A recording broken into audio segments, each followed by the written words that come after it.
Good morning to all of you.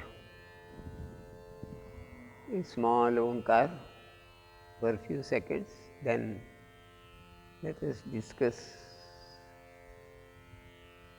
on today's Satsanga subject.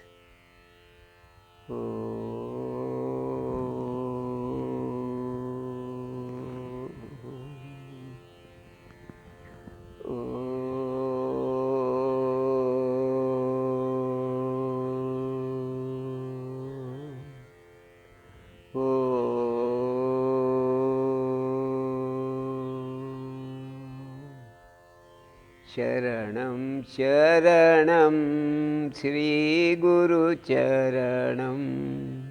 शरणं शरणं श्रीगुरुचरणं चरणकमलदल ॐ गुरुशरणं चरणकमलदल ॐ गुरुशरणं शरणं शरणं श्रीगुरुचरणं शरणं शरणं श्रीगुरुचरणं श्रीगुरुचरणं श्रीगुरुचरणं ॐ शांति शांति शांति हरि ओम. Salutation to Himalayan saints. All the paramparas of Himalaya be showered their blessings on you all. We have gathered together to have our satsanga today. I would like to discuss the most important subject of love for realization. Love is the most important factor for realization.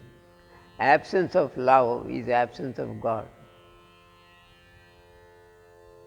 Many of the saints like Gandhiji, Leo Tolstoy, Ramakrishna Paramahamsa, Vivekananda, everybody said love is God, truth is God.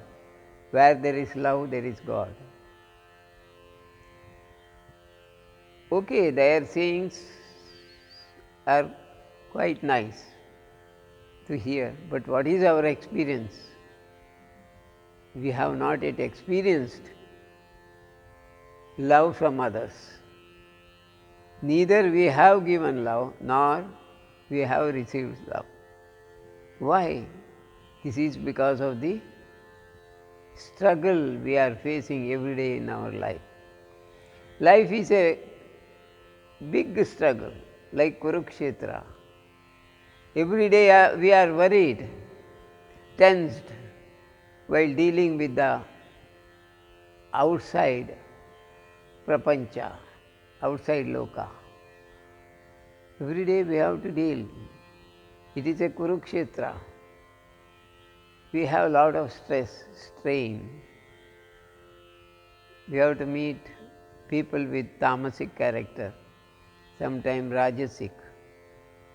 While dealing, we lose our patience. So instead of giving love, we fight with them. This is natural, because human life is so difficult, where forget about giving love. Living with truthfulness and without fighting, passing a day is very difficult for most of us. So I am giving you a small hint. Look at the nature outside. In the nature, look at the plants. Plants are not fighting with each other. However thick forest it may be, all plants, trees are living with harmony. There is lot of peace in the forest. Except wild animals, there is peace, there is harmony, there is love. Plants give soothing love. They spread harmony, affection. And if you go and sit inside a forest on the top of a hill, you will forget everything. Automatically peace comes. Why? You are not giving any love to anybody there, but every plant loves man. Plant is our nearest relative. Why? Because once upon a time I was a plant. Once upon a time I was a cobra. I was a tiger. I was an animal. I was a monkey, etc. So we have experienced all type of life. So we have the gene of almost all the plants inside us. That gene opens in the forest, then all plants start loving us without our knowledge. This love is spread throughout the earth, throughout the universe also. You can see every star is loving us. Look at the sky at night. Whatever star you see, you are seeing the shining light of star. That great shine from the sky is nothing but shining love you receive. It is 100% truth. You receive love from every star. What is a star? Star is just like sun. A great saint, greatest saint becomes a star. And he is there on the sky to give love to everyone. Without our knowledge we receive, that is the real love of God. We receive from all celestial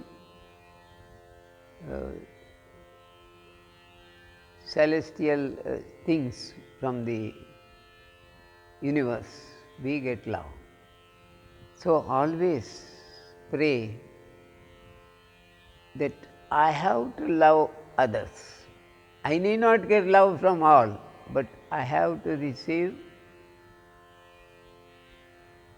or not love, but I must love everyone. My love should reach everyone. Pray God, pray Krishna, give me wisdom to love one and all. Love one and all, love one and all. Always have in mind that at the time of my birth,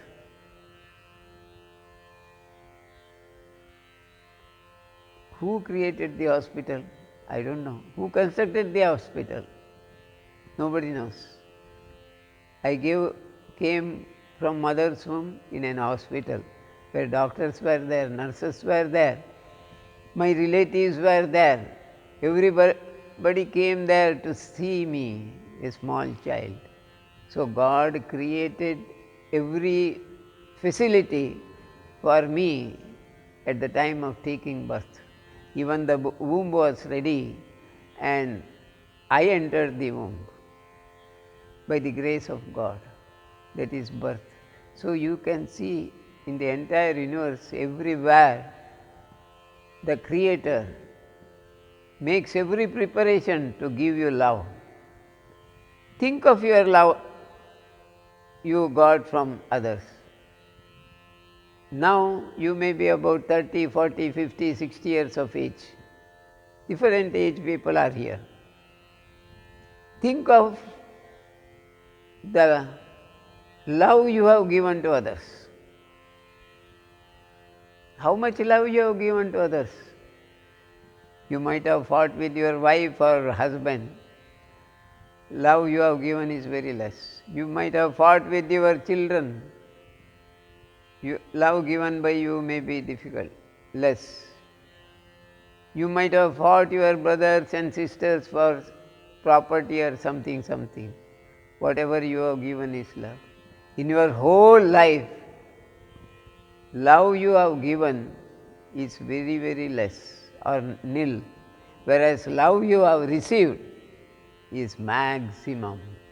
It is because from the point of birth you start getting love from God, then your parents, then your teachers, your classmates, your friends, your office boss, and so forth. Everyone gave you love, but you gave love maybe minimal, or perhaps you may not have given at all. You have to learn now. Now you are on spiritual path, so you have to prepare yourself to give love for all. So every day before going to bed, you sit and close your eyes and pray, God, I want to give love to one and all. Oh God, give me wisdom to love everyone, to love everyone, to love everyone. Today my existence is because of you. You gave me this birth. You gave me the human life. I am today a man or woman. It is because of your grace. I received all facility because of you. I hate somebody, but give me opportunity to forgive them. Today, mentally I bring them in my presence and I want to forgive them. Oh my friend, I forgive you for all the mistake you have done. Please forgive me for the difficulties I have given to you. I want to love you, I want to love you, I want to love you. You embrace her or him and forgive them. Whatever mistake you have done today, whatever crime you have done today, forgive and forget. Try to be a better man. Pray God and then go to bed. I call this as a mental diary, daily mental diary. A person who writes daily mental diary, he need not worry about prarabdha of today. Today's prarabdha will be nullified, cancelled by writing daily mental diary. We have to practice this. Then only we can go with a better step towards realization. Here I remember an incident from Bhagavad that one day Radha requests Krishna, "Oh Krishna, you are not loving me 100%. I feel there is little lacuna in your love. It is not 100%, maybe 90%. Why you make this partiality? I have surrendered to you totally. I do not see your body also. I am enjoying a vibration in my heart. Our heart is one. We don't have two hearts. Both our hearts have become one. Even I don't see your body. We have become one. In such a case, why don't you give me your love totally?" Krishna wondered, why you tell like that? I give you love always. I am always with you. I embrace you. I give you love, but still why you say this word?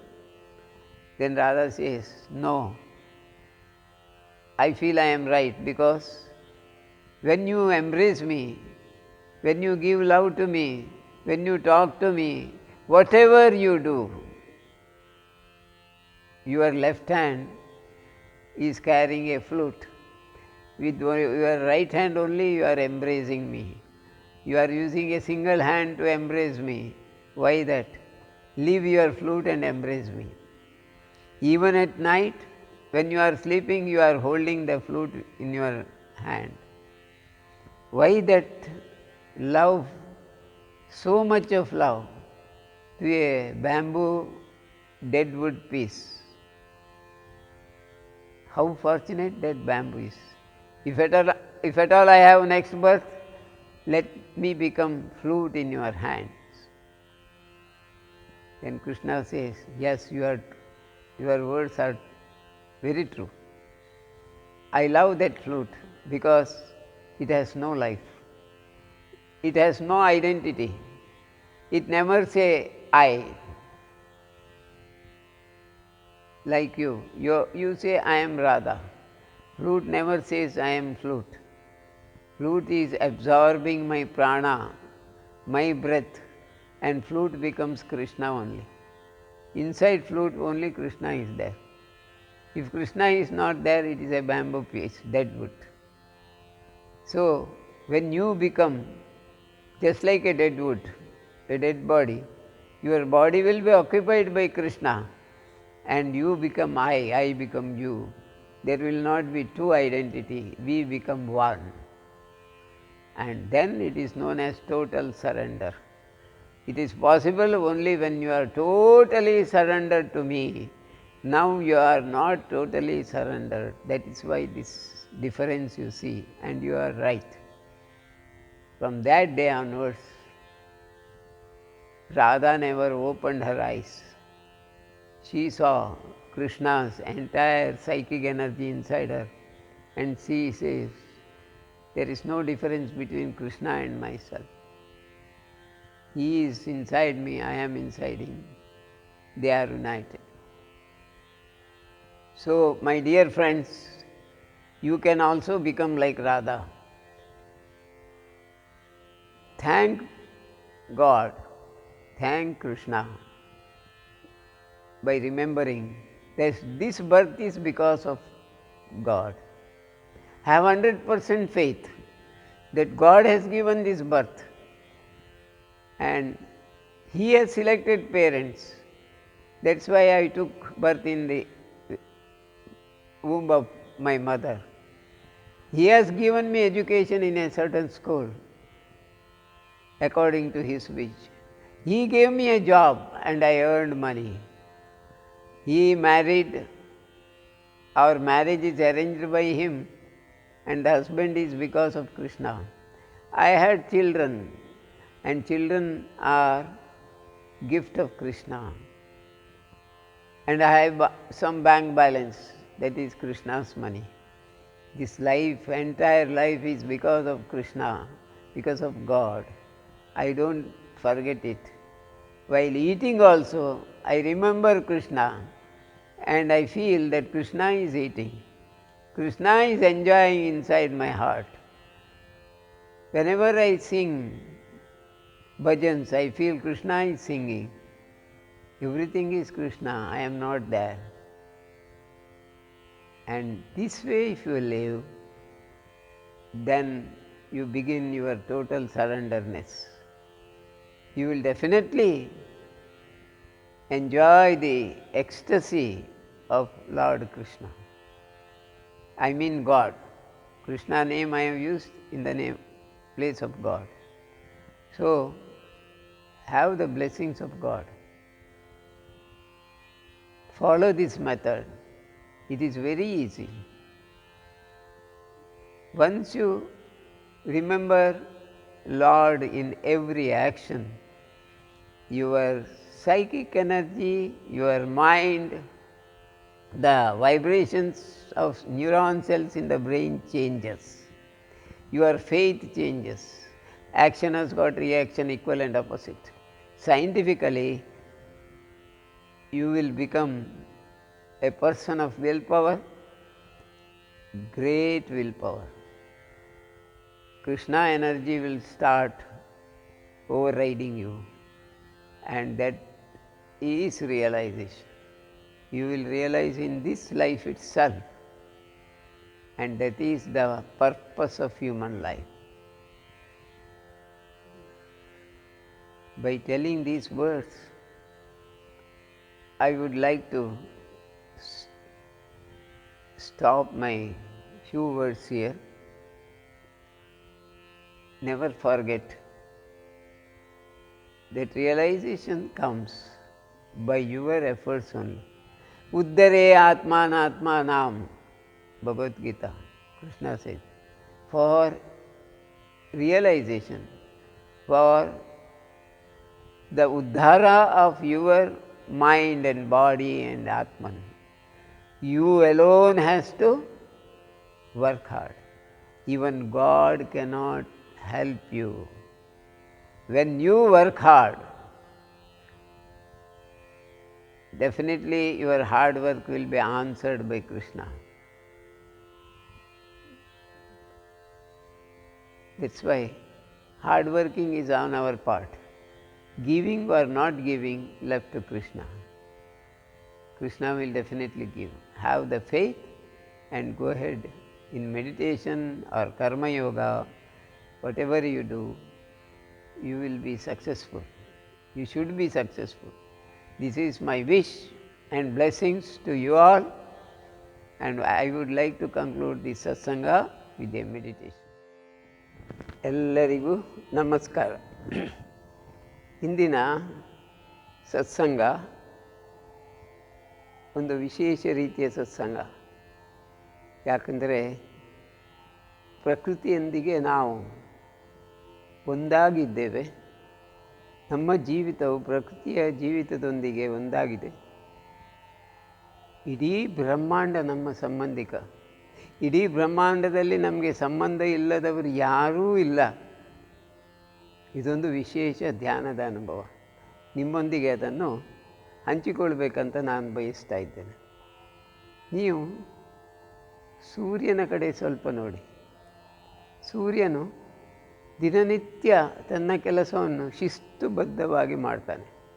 ಅದಕ್ಕಾಗಿ ನಾವು ಸೂರ್ಯ ನಮಸ್ಕಾರ ಶುರು ಮಾಡಿದ್ದೇವೆ. ನಮ್ಮ ಸೂರ್ಯ ನಮಸ್ಕಾರ ದಿನನಿತ್ಯ ನಾವು ಮಾಡಿದರೆ ನಿಮಗೆ ಸಾಕ್ಷಾತ್ಕಾರ ಹೋಗಲಿಕ್ಕೆ ಬೇರೆ ದಾರಿ, ಯಾವ ದಾರಿಯೂ ಬೇಕಾಗಿಲ್ಲ. ದಿನಕ್ಕೆ 120 ಸೂರ್ಯ ನಮಸ್ಕಾರ ಮಾಡಿದ ಹೆಂಗಸೊಬ್ಬಳು ಸಾಕ್ಷಾತ್ಕಾರದ ಅನುಭವದಲ್ಲಿದ್ದಾಳೆ. ನೀವು ಕೂಡ ಯಾಕೆ ಹೋಗಬಾರ್ದು? ಯಾಕೆ ಸೂರ್ಯ ನಮಸ್ಕಾರ ಮಾಡಿದರೆ ಅಷ್ಟು ಒಂದು ವಿಶೇಷ ಅನುಭವ ಆಗುವುದು ಯಾಕೆ? ಖಂಡಿತ ಆಗ್ತದೆ. ಅದರಿಂದ ನಾನು ಬಹಳಷ್ಟು ಕಲಿತಿದ್ದೇನೆ. ಅದಕ್ಕಾಗಿ ನಿಮ್ಮೊಂದಿಗೆ ಶೇರ್ ಮಾಡ್ತಾ ಇದ್ದೇನೆ. ಸೂರ್ಯ ಅಷ್ಟು ಶಿಸ್ತಾಗಿರಲಿಕ್ಕೆ ಕಾರಣ ಏನು? ಸೂರ್ಯ ಒಂದು ವಿಶೇಷ ಆತ್ಮಶಕ್ತಿ. ಒಂದು ದಿನ ಅವನು ಮಾನವನಾಗಿದ್ದರೂ ಇರಬಹುದು, ಮುಂದೆ ಅವನ ಒಳ್ಳೆಯ ಕಾರ್ಯದಿಂದಾಗಿ ಸಂತನಾಗಿ, ಶ್ರೇಷ್ಠ ಜ್ಞಾನಿಯಾಗಿ, ನಕ್ಷತ್ರನಾಗಿ, ಹೇಗೆ ಧ್ರುವ ನಕ್ಷತ್ರ ಆದ ಹಾಗೆ ಸೂರ್ಯನು ನಕ್ಷತ್ರ ಆಗಿ ಈಗ ನಮ್ಮ ಸೂರ್ಯ ವ್ಯೂಹದಲ್ಲಿ ಎಲ್ಲರಿಗೆ ಬೆಳಕು ಕೊಡ್ತಾನೆ. ಸೂರ್ಯನ ಸುತ್ತಲೂ ಎಲ್ಲ ಗ್ರಹಗಳು ತಿರುಗುತ್ತವೆ. ಆ ಸೂರ್ಯನ ಸುತ್ತಲೇ ಎಲ್ಲ ಗ್ರಹಗಳು ಯಾಕೆ ತಿರುಗುತ್ತವೆ? ಯಾರು ಹೇಳಿದರು ಅವ್ರಿಗೆ ತಿರುಗಬೇಕಂತ? ಆಶ್ಚರ್ಯ ಅಲ್ವಾ? ಸೂರ್ಯನ ಸುತ್ತಲೂ ಭೂಮಿ, ಚಂದ್ರ, ಗುರು, ಶುಕ್ರ, ಶನಿ, ರಾಹು, ಕೇತು ಎಲ್ಲರೂ ಓಡ್ತಾ ಇದ್ದಾರೆ. ಯಾಕಾಗಿ? ವಿಜ್ಞಾನಿಗಳು ಹೇಳ್ತಾರೆ ಗುರುತ್ವಾಕರ್ಷಣ ಶಕ್ತಿ. ಗುರುತ್ವಾಕರ್ಷಣ ಶಕ್ತಿ ಅಂದರೇನು? ಎಲ್ಲಿ ಆಕರ್ಷಣ ಶಕ್ತಿ ಇದೆಯಾ ಅಲ್ಲಿ ಏನೋ ಒಂದಿದೆ.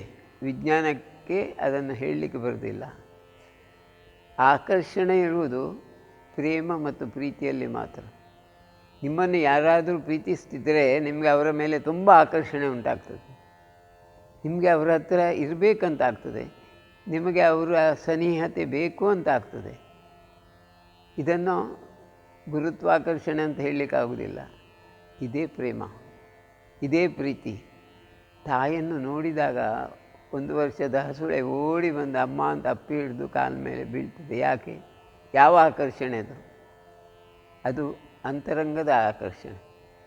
ತಾಯಿಯ ಹೊಟ್ಟೆಯಲ್ಲಿ ಹಲವು ತಿಂಗಳ ಕಾಲ ಇದ್ದುಕೊಂಡು ಅದರ ಜೀವದ ಒಂದು ಭಾಗವಾಗಿ ಅದರ ಮನಸ್ಸು ಬುದ್ಧಿಗಳನ್ನು ಹಂಚಿಕೊಂಡು ಮಗುವಾಗಿ ಹೊರಗೆ ಬಂದಿದೆ. ತಾಯಿ ಹೊತ್ತುಕೊಂಡು ಸಲಹಿ ಮಾಡಿದ ಕೊಟ್ಟ ಪ್ರೀತಿ ಅದಕ್ಕೆ ಎಂದೂ ಮರೀಲಿಕ್ಕಾಗೋದಿಲ್ಲ. ಆ ಪ್ರೀತಿಗಾಗಿ ಅದು ಓಡಿ ಹೋಗ್ತದೆ. ಅದೇ ರೀತಿ ಸೂರ್ಯನಿಂದ ಕಿಡಿದ ಕಣಗಳೇ ಎಲ್ಲ ನವಗ್ರಹಗಳು.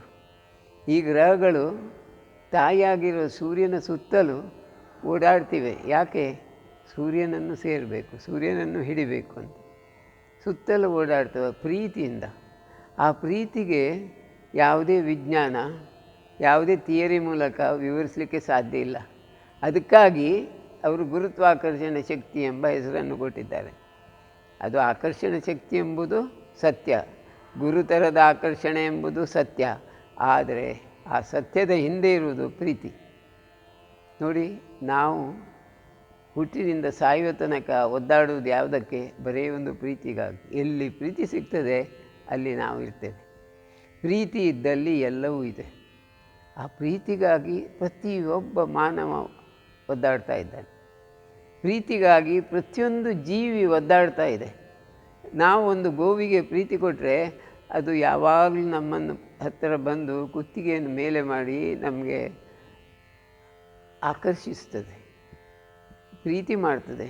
ನಾವು ಅದಕ್ಕೆ ತುರಿಸ್ಬೇಕು, ಅದಕ್ಕೆ ಪ್ರೀತಿ ಮಾಡಬೇಕಂತ ಕೇಳಿಕೊಳ್ತದೆ. ಅಂಥ ಪ್ರೀತಿ ಆ ಗೋವು ತೋರಿಸ್ತದೆ. ಒಂದು ನಾಯಿ ಮರಿ ಕೂಡ ಹಾಗೆ, ನಾಯಿ ಕೂಡ ಹಾಗೆ ಪ್ರೀತಿಯಿಂದ ಬಾಲಲ್ಲಾಡಿಸಿ ನಮ್ಮ ಕಾಲಿನ ಸುತ್ತು ತಿರುಗುತ್ತದೆ. ಇದಕ್ಕೆ ಕಾರಣ ಅದರಲ್ಲಿರುವ ಪ್ರೀತಿ. ಒಂದು ಗಿಡಕ್ಕೆ ನೀವು ದಿನಾಲೂ ನೀರು ಹಾಕ್ತಾ ಇದ್ದರೆ ಆ ಗಿಡ ನಿಮ್ಮನ್ನು ತುಂಬ ಪ್ರೀತಿಸ್ತದೆ. ಒಂದು ದಿನ ನೀವು ಹೋಗದಿದ್ದರೆ ಆ ಗಿಡ ಬಾಡಿ ಹೋಗೋ ಸಾಧ್ಯತೆ ಇದೆ. ಮುಖ್ಯವಾಗಿ ತುಳಸಿ ಮನೆ ಮುಂದೆ ನೆಡುವುದೇ ಪ್ರೀತಿಗಾಗಿ. ತುಳಸಿ ಗಿಡ ಕೊಟ್ಟಷ್ಟು ಪ್ರೀತಿ ಮತ್ತು ವಿಶೇಷವಾದ ಮಾರ್ಗದರ್ಶನ ಬೇರೆ ಗಿಡಗಳು ಕೊಡುವುದಿಲ್ಲ. ಇದು ಅಮೇರಿಕದ ವಿಜ್ಞಾನಿಗಳು ಬಹಳವಾಗಿ ಕಂಡುಹುಡುಕಿದ್ದಾರೆ. ಅದು ಮನುಷ್ಯನೊಂದಿಗೆ ಮಾತಾಡ್ತದೆ. ಆ ಮಾತುಗಳು ಅರ್ಥ ಮಾಡಬೇಕಿದ್ರೆ ಅವನಿಗೆ ಆ ಸ್ಪಂದನಗಳು ಅರ್ಥ ಆಗಬೇಕು. ಮುಂದೆ ಆಗುವುದನ್ನು ಕೂಡ ತುಳಸಿ ಗಿಡಗಳು ನಮಗೆ ತಿಳಿಸ್ತವಂತೆ. ಆದ್ದರಿಂದ ಪ್ರತಿಯೊಂದು ಗಿಡ, ಒಂದು ತೆಂಗಿನ ಮರ ಕೂಡ ಹಾಗೆ, ನೀವು ದಿನ ನೀರು ಹಾಕಿ ಅಪ್ಪಿ ಹಿಡಿದರೆ ಜಾಸ್ತಿ ಕಾಯನ್ನು ಕೊಡ್ತದೆ. ಒಂದು ಮಾವಿನ ಮರವು ನೀವು ದಿನ ಅದಕ್ಕೆ ಅಪ್ಪಿ ಹಿಡಿದರೆ ಜಾಸ್ತಿ ಹಣ್ಣನ್ನು ಕೊಡ್ತದೆ. ಹಲಸಿನ ಮರವು ಹಾಗೆ. ಪ್ರತಿಯೊಂದು ಗಿಡ, ಮರ, ಹೂವಿನ ಗಿಡಗಳು ಕೂಡ ಹಾಗೆ. ನೀವು ಅದರ ಮಾತನಾಡ್ತಾ ಪ್ರೀತಿ ಮಾಡ್ತಾ ನೀರು ಎರೆದರೆ ಖಂಡಿತವಾಗಿ ಅದು ಜಾಸ್ತಿ ಹೂವನ್ನು ಕೊಡ್ತದೆ. ಇದು ನಮ್ಮೆಲ್ಲರ ಅನುಭವ. ಎಲ್ಲರೂ ಒದ್ದಾಡುವುದು ಬರೀ ಒಂದು ಪ್ರೀತಿಗಾಗಿ. ಆ ಪ್ರೀತಿ ಎಲ್ಲಿಂದ ಬರ್ತದೆ? ನಮಗೆಲ್ಲ ಪ್ರೀತಿ ಹೃದಯದಿಂದ ಬರ್ತದೆ. ಹೃದಯದಲ್ಲಿ ನಮಗೆ ಯಾರೋ ಒಬ್ಬರನ್ನು ಕಂಡಾಗ ತುಂಬ ಪ್ರೀತಿ ಆಗ್ತದೆ. ಅವರನ್ನು ಅಪ್ಪಿ ಹಿಡಿಬೇಕು, ಮುದ್ದಿಸಬೇಕು, ಅವರೊಟ್ಟಿಗೆ ಇರಬೇಕು ಎಂಬ ಭಾವನೆ ಆಗ್ತದೆ. ಒಂದು ಚಿಕ್ಕ ಮಗುವನ್ನು ನೋಡಿದಾಗ ಆ ಪ್ರೀತಿ ತಡಿಲಿಕ್ಕಾಗುವುದಿಲ್ಲ, ಓಡಿ ಹೋಗಿ ನಾವು ಅಪ್ಪಿ ಹಿಡಿತೇವೆ. ಅದು ನಮ್ಮೊಟ್ಟಿಗೆ ಜಗಳ ಮಾಡಬಹುದು, ನಮ್ಮ ಮುಖಕ್ಕೆ ಗುದ್ದಬಹುದು, ಕಚ್ಚಬಹುದು, ನಾವು ಅದನ್ನು ಕಚ್ಚಬಹುದು. ಆದರೆ ಆ ಕಚ್ಚುವುದರಲ್ಲಿ ನೋವು ಇರುವುದಿಲ್ಲ, ಕಚ್ಚುವುದರಲ್ಲಿ ಮಾತೃಪ್ರೇಮ ಇರ್ತದೆ. ಆ ಮಗುವಿನ ತುಂಟತನ ನೋಡುವಾಗ ನಮಗೆ ಖುಷಿ ಆಗ್ತದೆ. ಅಂತರಂಗದಲ್ಲಿ ಏನೋ ಒಂದು ಭಾವ ಬರ್ತದೆ. ನಿಮ್ಮ ಜೀವನದಲ್ಲಿ ಈ ರೀತಿಯ ಅನುಭವ ನೀವೆಲ್ಲರೂ ಪಡೆದಿರ್ಬೋದು. ನಾವೆಲ್ಲರೂ ಹಾರೈಸುವುದು ಪ್ರೀತಿಗಾಗಿ, ಒದ್ದಾಡುವುದು ಪ್ರೀತಿಗಾಗಿ. ತಾಯಿಯ ಪ್ರೀತಿ ಸಿಗದ ಮಗು ಉತ್ತಮ ಪ್ರಜೆಯಾಗಲಾರ. ತಾಯಿಯ ಪ್ರೀತಿ ಸಿಕ್ಕ ಮಗು ಉತ್ತಮ ಪ್ರಜೆ ಖಂಡಿತ ಆಗ್ತಾನೆ. ಇವತ್ತು ಸಮಾಜದಲ್ಲಿ ಯಾವುದೇ ಮನೆಯಲ್ಲಿ ಹಿಂದಿನಾಗೆ ಪ್ರೀತಿಯ ವಾತಾವರಣ ನಾವು ಕಾಣುವುದಿಲ್ಲ. ಗಂಡ ಹೆಂಡಿರಲ್ಲಿ ಜಗಳ, ತಂದೆ ಮಕ್ಕಳಲ್ಲಿ ಜಗಳ, ಅಣ್ಣ ತಮ್ಮಂದಿರಲ್ಲಿ ಕೋರ್ಟು ಕೇಸು ಮುಂತಾದವುಗಳು ನಡೀತಾ ಇರ್ತದೆ. ಹತ್ತಿರ ಮನೆಯವರಿಗೂ ನಮಗೂ ಯಾವಾಗಲೂ ತಾಗಿ ಬರ್ತದೆ. ಎಲ್ಲಿಯೂ ಪ್ರೀತಿಯನ್ನು ಕಾಣುವುದಿಲ್ಲ. ಯಾಕೆ? ನಾವು ಕೃತಕ ಜೀವನವನ್ನು ಮಾಡ್ತಾ ಇದ್ದೇವೆ. ಹತ್ತಿರದ ಮನೆಯಲ್ಲಿ ಯಾರಿದ್ದಾರಂತ ಯಾರಿಗೂ ಗೊತ್ತಿಲ್ಲ ಇವತ್ತು.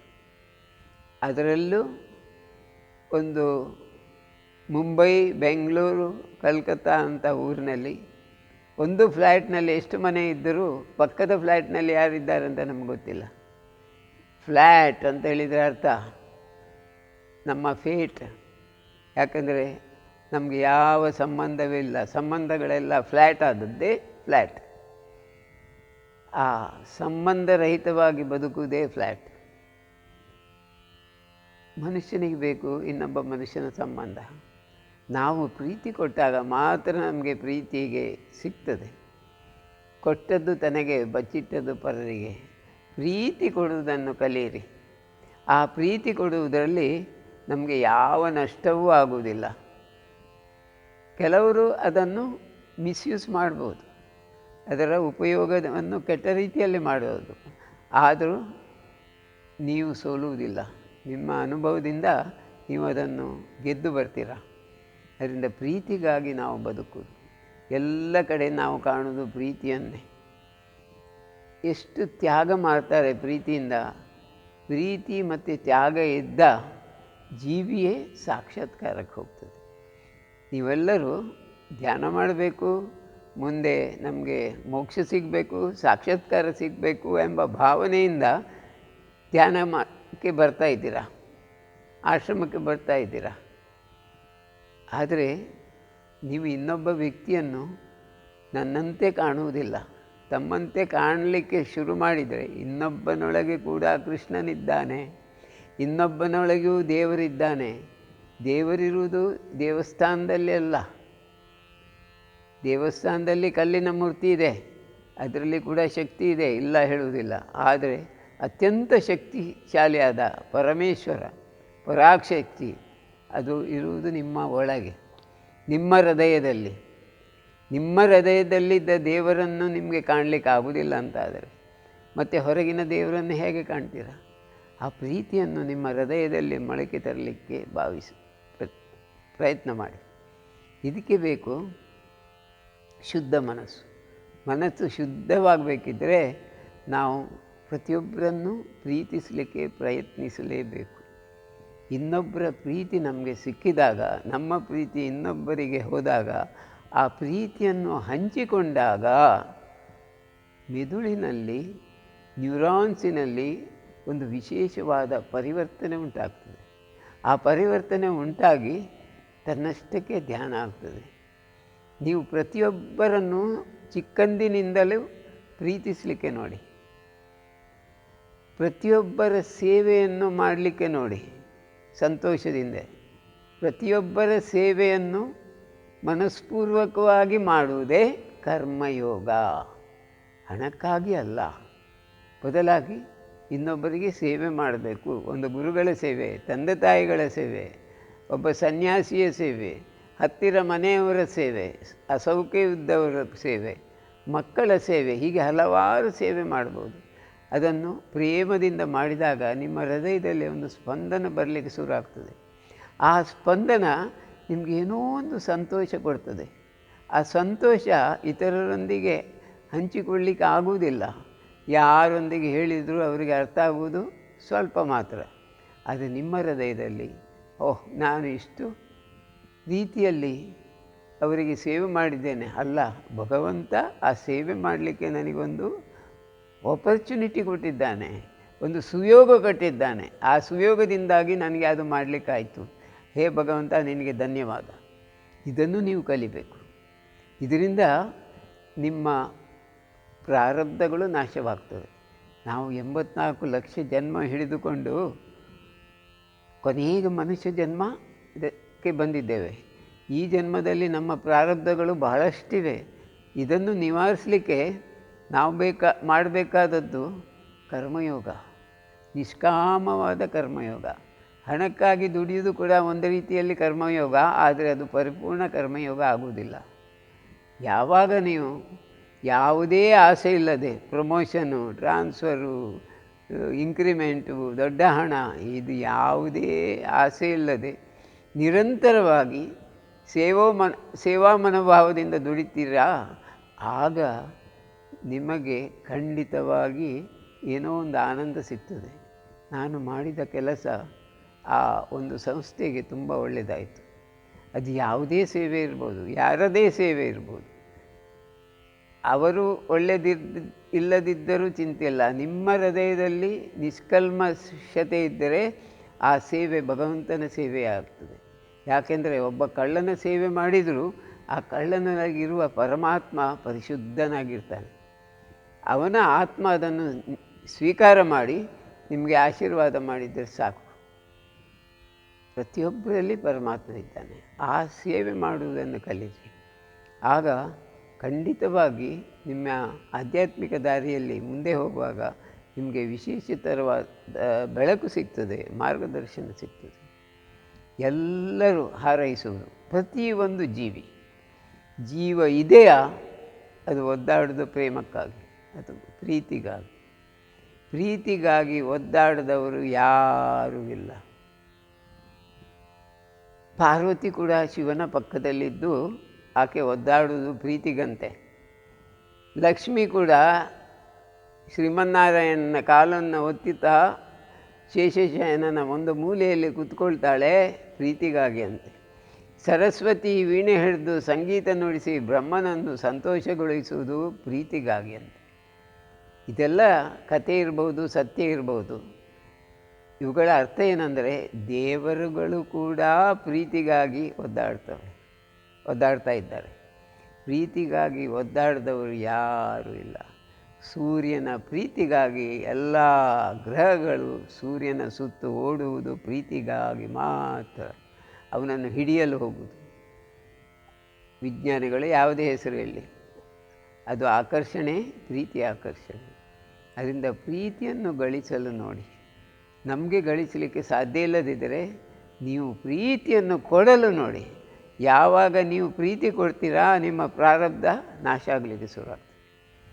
ಒಬ್ಬರು ಜಗಳ ಮಾಡಿದರೂ ನೀವು ಜಗಳ ಮಾಡಬೇಕಂತಿಲ್ಲ, ಅವರನ್ನು ಕ್ಷಮಿಸಿ ಪ್ರೀತಿ ಕೊಡಿ. ಹೇಗೆ ಪ್ರೀತಿ ಕೊಡೋದು?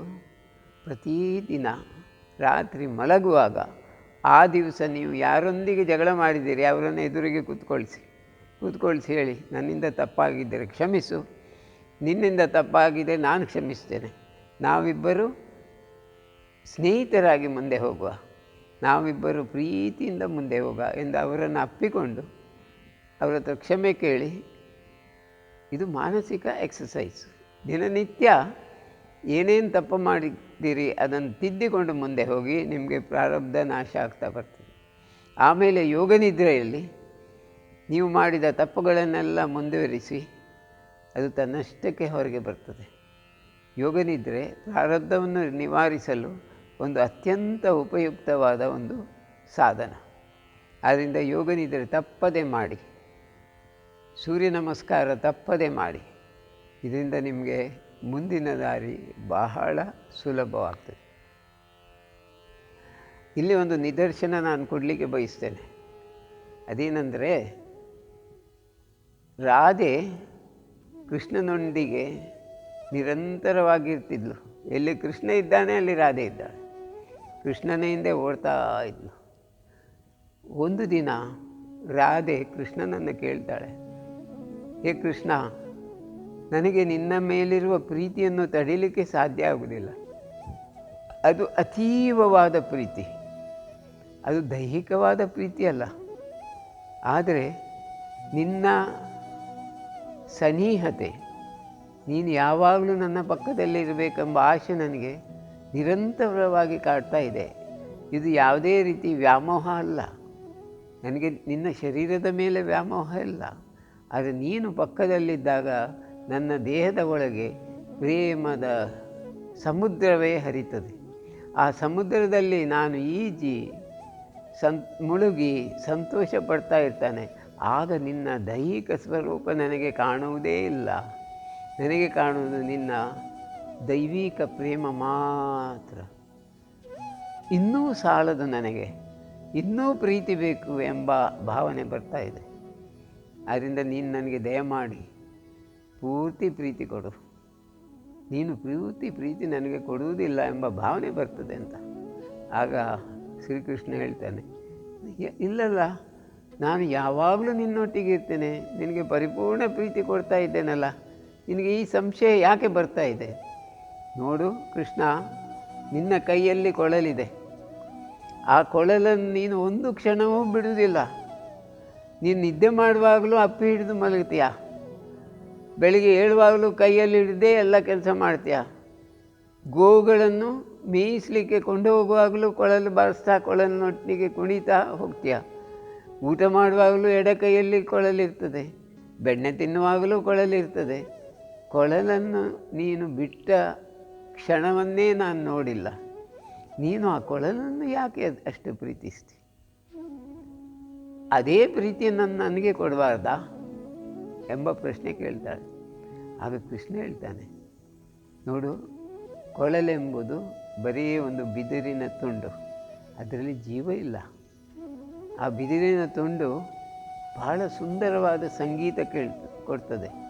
ಆ ಸಂಗೀತ ಏನು ಹೇಳ್ತದೆ? ಕೃಷ್ಣ ನೀನು ಬೇಗನೆ ಬಾ, ಕೃಷ್ಣ ನಿನ್ನೊಂದಿಗಿರ್ತೇನೆ, ಕೃಷ್ಣ ನೀನೇ ನಾನು, ನಾನೇ ನೀನು. ನನಗೆ ಕೃಷ್ಣನ ಹೊರತು ಬೇರೆ ಸಂಗೀತ ಇಲ್ಲ ಅದರೊಳಗೆ. ಅದು ಪರಿಪೂರ್ಣ. ಯಾವಾಗ ನಾನು ಊದ್ತೇನೋ ಆಗ ಅದು ಬರುವುದು ಪರಿಪೂರ್ಣ ಸಂಗೀತ. ಊದುವುದು ಯಾರು? ಇಡೀ ಜಗತ್ತಿನ ನಿರ್ಮಾಪಕ, ಜಗತ್ತಿನ ಪರಮೇಶ್ವರ ಶ್ರೀಕೃಷ್ಣ, ಜಗದ್ಗುರು. ಅವನ ಶ್ವಾಸದಲ್ಲಿರುವುದೇನು? ಇಡೀ ಬ್ರಹ್ಮಾಂಡ. ಆ ಶ್ವಾಸವೇ ಆ ಕೊಳಲಿನೊಳಗೆ ಹೋಗುವಾಗ ಬ್ರಹ್ಮಾಂಡವೇ ಕೊಳಲನ್ನು ಸೇರ್ತದೆ. ಅದು ಪ್ರೀತಿಯ ಸಂಗೀತವನ್ನು ಕೊಡ್ತದೆ.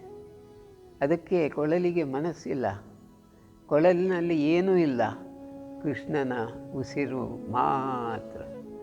ಹಾಗೆ ರಾಧಾ, ನಿನ್ನ ಒಳಗೆ ನನ್ನ ಉಸಿರು ಮಾತ್ರ ಬರಬೇಕಿದ್ದರೆ ನೀನು ಶವದಂತೆ, ಕೊಳಲಿನಂತೆ ಆಗಬೇಕು. ನೀನು ಏನೂ ಇಲ್ಲ, ನೀನು ಪೂರ್ತಿ ಖಾಲಿ ಆದಾಗ ಅಲ್ಲಿ ತುಂಬುವುದು ನಾನೇ. ಆಗ ಪರಿಪೂರ್ಣ ಕೃಷ್ಣ ನಿನ್ನೊಳಗೆ ತುಂಬಿರ್ತಾನೆ. ಅಷ್ಟು ಪ್ರೀತಿ ನಿನಗೂ ಇದೆ, ನನಗಿದೆ. ಈಗ ಕೃಷ್ಣ ಬೇರೆ ನಾನು ಬೇರೆ ಎಂಬ ಭಾವನೆ ನಿನ್ನಲ್ಲಿದೆ. ನಾನೊಂದು ಹೆಣ್ಣು, ನೀನೊಂದು ಗಂಡು ಅಂತ. ಆ ಹೆಣ್ಣು ಗಂಡು ಭಾವನೆ ಬೇಡ. ನೀನು ನಾನು ಕೃಷ್ಣ ಎಂಬ ನಾನು ರಾಧೆ, ನೀನು ಕೃಷ್ಣ ಎಂಬ ವ್ಯತ್ಯಾಸ ಬೇಡ. ನಾನು ರಾಧೆಯೂ ಅಲ್ಲ, ನೀನು ಕೃಷ್ಣನೂ ಅಲ್ಲ. ನಾವಿಬ್ಬರು ಒಂದೇ. ನಾವಿಬ್ಬರು ಆನಂದದ ಒಂದು ಮೇರು ಪರ್ವತ, ಸಾಕ್ಷಾತ್ಕಾರದ ಮೇರು ಪರ್ವತ. ಅತ್ಯಂತ ಶ್ರೇಷ್ಠವಾದ ಪ್ರೇಮ ಇಡೀ ಬ್ರಹ್ಮಾಂಡಕ್ಕೆ ತೋರಿಸಿಕೊಡುವಂಥ ಒಂದು ಜೋಡಿ ನಾವು. ಹಾಗೆ ಆಗಬೇಕಿದ್ರೆ ನೀನು ನಿನ್ನೊಳಗೆ ನೀನು ಎಂಬ ಭಾವನೆ ಇರಬಾರ್ದು. ನೀನು ಇಲ್ಲದಿದ್ದಾಗ ನೀನು ಕೊಳಲೇ ಆಗ್ತಿ. ಆಗ ನಿನ್ನನ್ನು ಬಿಡಲಿಕ್ಕಾಗುವುದಿಲ್ಲ. ನಿನಗೆ ನಾನು ಎಂಬ ಭಾವನೆ ಇದೆ, ನಾನು ರಾಧೆ ಎಂಬ ಭಾವನೆ ಇದೆ. ನೀನು ರಾಧೆ ಅಲ್ಲ, ನೀನು ಕೃಷ್ಣನೇ ಎಂಬ ಭಾವನೆಯಲ್ಲಿ ಮೂಡಿದಾಗ ನಿನಗೆ ನಾನು ಬಿಟ್ಟು ಹೋಗ್ಲಿಕ್ಕೆ ಸಾಧ್ಯ ಇಲ್ಲ. ನೀನೊಂದು ಮಗುವಿನಂತಾಗ್ತೀನಿ. ನಿನ್ನನ್ನು ನಾನು ಹಿಡ್ಕೊಂಡೇ ಹೋಗಬೇಕು. ಎಲ್ಲಿ ತನಕ ನಿನಗೆ ನಾನು ಮಾಡ್ತೇನೆ, ನಾನು ಎಂಬ ಅಹಂಕಾರ ಇದೆ, ಅಲ್ಲಿ ತನಕ ನಿನ್ನನ್ನು ಪೂರ್ತಿ ಎರಡು ಕೈಯಿಂದ ಅಪ್ಪಿಡಲಿಕ್ಕೆ ಸಾಧ್ಯ ಇಲ್ಲ. ಒಂದು ಕೈಯಲ್ಲಿ ಕೊಳಲು, ಒಂದು ಕೈಯಲ್ಲಿ ನೀನು. ಹಾಗೆ ಮಾಡಬೇಕಾಗ್ತದೆ. ಅದರಿಂದ ನೀನು ಪರಿಪೂರ್ಣ ಶರಣಾಗತಿ ಭಾವದಿಂದ ನನ್ನೊಂದಿಗೆ ಯಾವಾಗ ಇರ್ತೀಯ, ಆಗ ನೀನು ಮತ್ತು ಕೊಳಲು ವ್ಯತ್ಯಾಸ ಇಲ್ಲದೆ ಪರಿಪೂರ್ಣ ಪ್ರೇಮವನ್ನು ಪಡೆಯುತ್ತದೆ ಅಂತೇಳಿ. ಇದರಿಂದ ಕೃಷ್ಣನು ಹೇಳಿದ ಈ ಮಾತುಗಳಿಂದ ನಮಗೆ ಅರ್ಥವಾಗುವುದೇನು? ಈ ಜೀವನವೆಂಬುದು ತಾತ್ಕಾಲಿಕ. ನಮ್ಮ ಹೃದಯದಲ್ಲಿ ಕೃಷ್ಣ ಇದ್ದಾನೆ. ಆ ಕೃಷ್ಣ ಇದ್ದಾನೆ ಎಂಬ ಅನುಭವ ಧ್ಯಾನದಲ್ಲಿ ಕೆಲವರಿಗೆ ಬರ್ಬೋದು, ಕೆಲವರಿಗೆ ಬರದೇ ಇರ್ಬೋದು. ಯಾರಿಗೆ ಧ್ಯಾನದಲ್ಲಿ ಬರುವುದಿಲ್ಲ, ನೀವು ನಂಬಿ ಕೃಷ್ಣ ನನ್ನೊಳಗಿದ್ದಾನೆಂಬುದನ್ನು ಪರಿಪೂರ್ಣವಾಗಿ ನಂಬಿ ಮತ್ತು ಪ್ರತಿಯೊಂದನ್ನು ಕೃಷ್ಣನಿಗೆ ಅರ್ಪಣೆ ಮಾಡಿ. ನಾನು ಮೊದಲಿಂದಲೇ ಈಗ 30-40 ವರ್ಷದಿಂದ ಹೇಳ್ತೇನೆ, ನಿಮ್ಮತನವನ್ನು ಬಿಟ್ಟು ಬಿಡಿ. ನನ್ನ ಮನೆಯಲ್ಲ, ಕೃಷ್ಣನೂ ಕಟ್ಟಿಸಿಕೊಟ್ಟ ಮನೆ. ನನ್ನ ಗಂಡ ಅಲ್ಲ, ಕೃಷ್ಣನು ಕೊಟ್ಟ ಗಂಡ. ನನ್ನ ಮಕ್ಕಳಲ್ಲ, ಕೃಷ್ಣನು ಕೊಟ್ಟ ಮಕ್ಕಳು. ನನ್ನ ಉದ್ಯೋಗ ಅಲ್ಲ, ಕೃಷ್ಣನು ಕೊಟ್ಟ ಉದ್ಯೋಗ. ನನ್ನ ಬ್ಯಾಂಕಿನಲ್ಲಿ ಇದ್ದ ಹಣ ಅಲ್ಲ, ಕೃಷ್ಣನು ಕೊಟ್ಟ ಹಣ.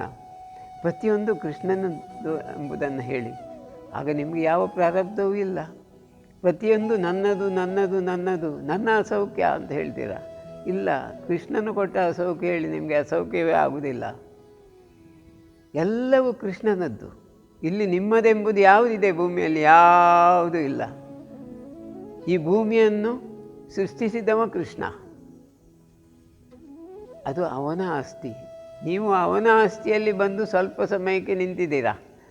ಹಿಂದೆ ಇದು ಯಾರ್ದೋ ಆಗಿತ್ತು, ಕೃಷ್ಣನದ್ದು ಆಗಿತ್ತು, ಕಂಸನದ್ದು ಆಗಿತ್ತು, ರಾಮನದ್ದು ಆಗಿತ್ತು, ಅಶೋಕ ಚಕ್ರವರ್ತಿದ್ದು ಆಗಿತ್ತು, ಬ್ರಿಟಿಷರದ್ದು ಆಗಿತ್ತು, ಯಾರು ಆಳಿದ್ದಾರೆ ಅವ್ರದ್ದೆಲ್ಲ ಆಗಿತ್ತು.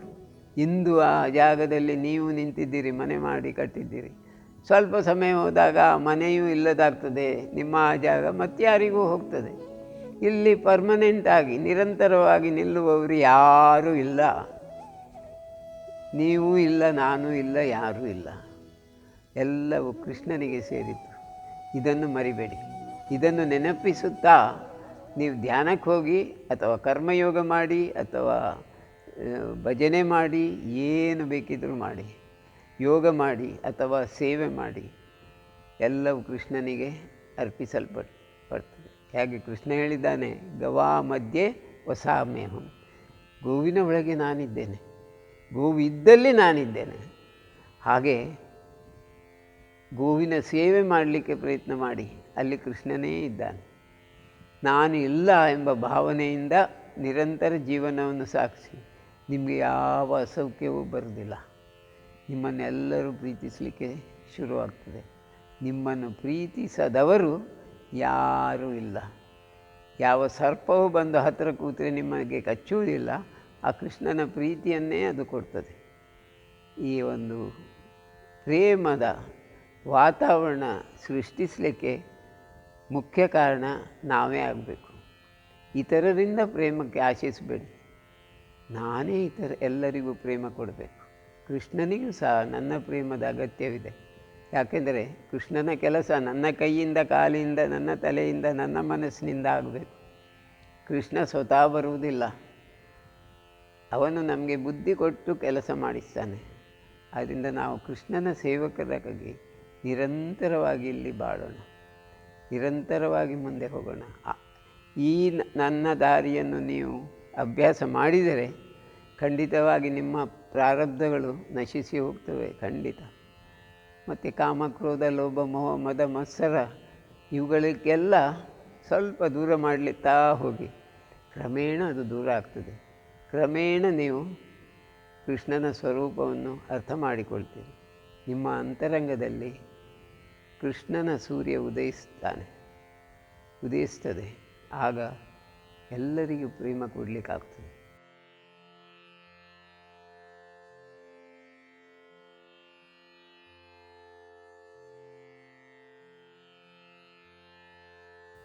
ಈ ಒಂದು ಸಂದೇಶ ನಿಮ್ಮ ಒಳಗೆ ಸ್ವೀಕಾರ ಮಾಡಿ ನೀವು ಈಗ ಧ್ಯಾನಕ್ಕೆ ಕೂತ್ಕೊಳ್ಳಿ. ಒಂದು 10 ನಿಮಿಷ ನಾವು ಧ್ಯಾನ ಮಾಡೋಣ. ಧ್ಯಾನ ಮಾಡುವಾಗ ಹಿಂದೆ ಹೇಳಿದ್ದೇನೆ ನಾನು, ಗುರುಗಳ ಹೃದಯದಲ್ಲಿ ಮನಸ್ಸಿಟ್ಟು ಶ್ವಾಸ ಒಳಗೆ ಸ್ವೀಕಾರ ಮಾಡಿ. ಅದೇ ಧ್ಯಾನವನ್ನು ಇವತ್ತು ಕೂಡ ಕಂಟಿನ್ಯೂ ಮಾಡಿ. ನನ್ನ ಮುಂದೆ ಕುಳಿತು ನನ್ನನ್ನು ನೋಡ್ತಾ ನನ್ನ ಹೃದಯದಿಂದ ಶ್ವಾಸ ಎಳೆದು ನಿಮ್ಮ ಹೃದಯಕ್ಕೆ ಸೇರಿಸಿಕೊಳ್ತಾ ಹೋಗಿ. ಶ್ವಾಸ ಬಿಡುವಾಗ ನಿಮ್ಮ ಹೃದಯದಿಂದ ನನ್ನ ಕಡೆಗೆ ಬರಲಿ. ಇದು ನಿಮ್ಗೆ ಗೊತ್ತಿದೆ ಯಾವ ರೀತಿ ಮಾಡಬೇಕಂತ. ಅದೇ ರೀತಿ ಮಾಡ್ತಾ ಧ್ಯಾನಕ್ಕೆ ಹೋಗಿ 5 ನಿಮಿಷ ಧ್ಯಾನ ಮಾಡೋಣ. ನಾವು all of you close your eyes, hear the music and concentrate on your Guru's chest and breathe in from Guru's chest to your chest. You know this meditation I have already taught you. Now comfortably all of you sit, close your eyes. Let us meditate for any number of minutes you like.